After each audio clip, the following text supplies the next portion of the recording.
Today we're moving on to woodwork. So we have our Treewright Darren, who's going to come in and demonstrate and teach the veterans, volunteers and staff about woodworking using traditional tools. In this case we'll be using axes, often bronze axes in fact, that are replicas of the period axes, and showing them how to work timber that starts out in the round, so essentially a felled log, and today it's going to be turned into posts which will form the uprights for our roundhouse.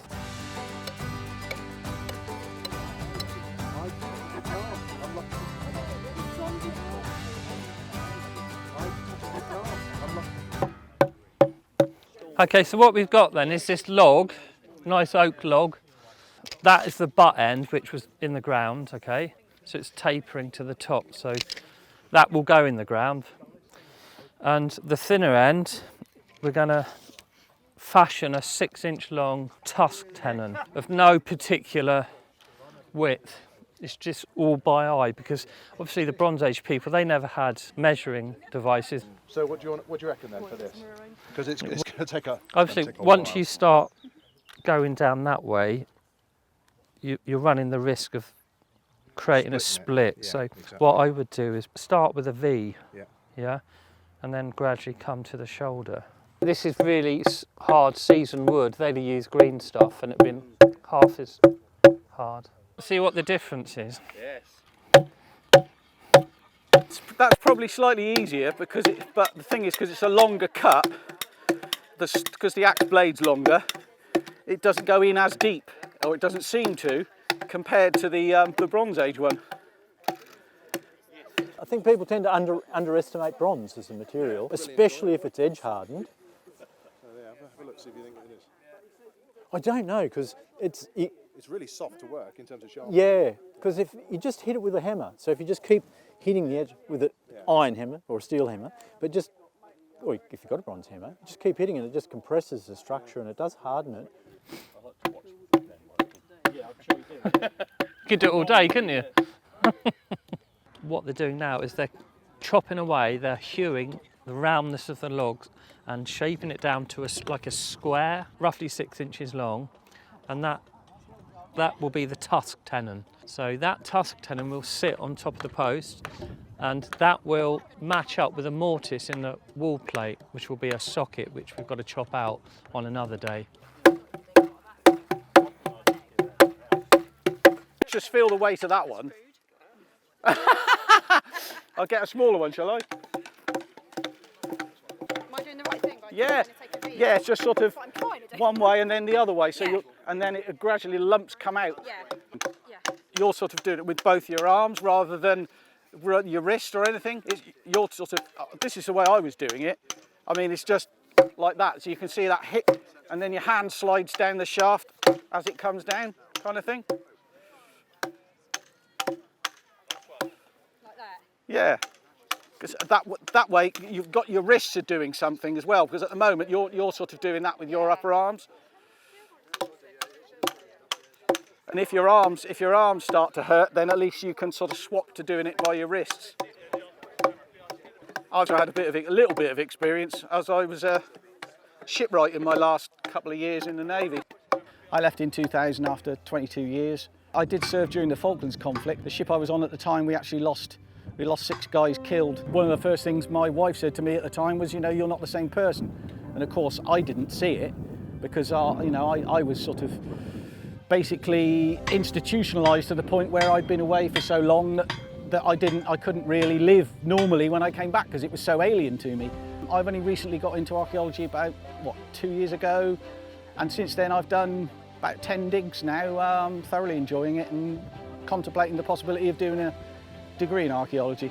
I seem to relax a lot more when I'm in this kind of environment, and you know, all your other worries just evaporate.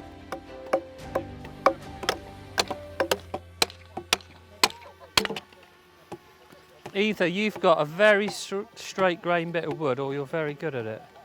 No, it's just very good. I reckon you are. Don't worry about it. That's looking really nice.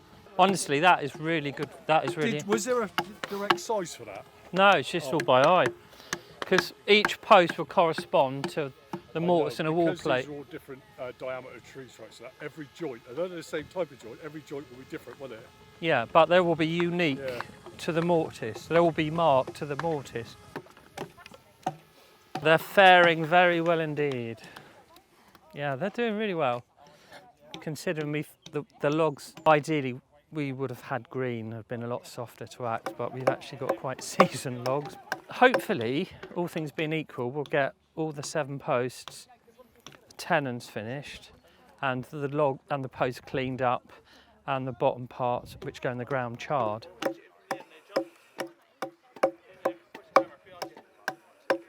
If you look at this knot, okay, there's 2 ways of looking at this.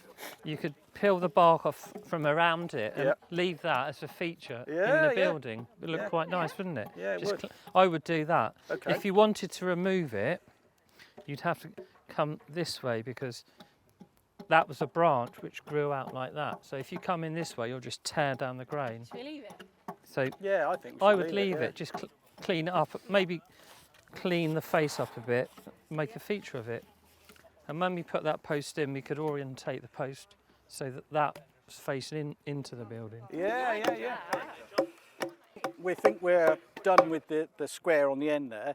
The end that's going to go in the ground, we're going to be putting in the fire over there and charcoaling the end of it, and that helps to preserve the log. Yeah. Are you all right with that? Yeah, fine. But if you go towards those sticks, Yeah. if you lift, Yeah. 2, 1, 2, Bit 3. more. Yeah, 1, 2, 3. 1, 2, 3. Okay. That'll do, thanks. Before it's charred, it's like an organic material, susceptible to all the fungi, the bugs and wood-boring insects. But by charring it, then you discourage them from having a go at it. They're not interested. There's no goodness in it for them. Mm-hmm. You can hear it expanding, can't you? Can you? You're hearing things. Yeah, I can hear it. Yeah. Oh. It's like a twanging noise. I've It's like the wood stretching. I reckon it'd be fine like that, you Do know, you reckon, June. yeah? Yeah, the flames are coming up round. Oh yes, it is leaking round, isn't it? Yeah, it'll be all right. Another 5 minutes. Yeah.